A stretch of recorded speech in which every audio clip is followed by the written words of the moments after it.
बिस्मिल्लाहिर्रहमानिर्रहीम। अस्सलाम वालेकुम मेरी प्यारी बहनों। आज मैं आपके लिए एक ज़बरदस्त नुस्खा लाई हूँ। है तो चीज़ें चंद हैं लेकिन है बहुत काम की चीज़ें हैं ये। तो ये आप नुस्खा करेंगे तो मुझे दवाई देंगी मेरी बहनें। तो इसके लिए आप ये टमाटर का गूदा है, ये गाजर का जूस है, तो ये एलोवेरा को पिसा हुआ है, तो ये भी उसका जेल है एलोवेरा का। तो आपने ये तीनों चीज़ों को मिक्स कर लेना है। मिक्स करके तो ये लीमू है।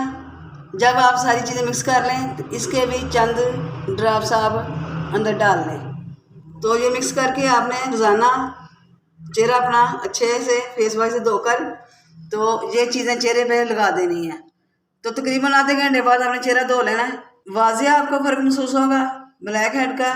अगर छाइयाँ भी हैं वो भी ख़त्म होंगी। अगर आप ऐसी मज़ीद वीडियो देखना चाहते हैं लाइक करें, शेयर करें, सब्सक्राइब करें। खुदा हाफिज़।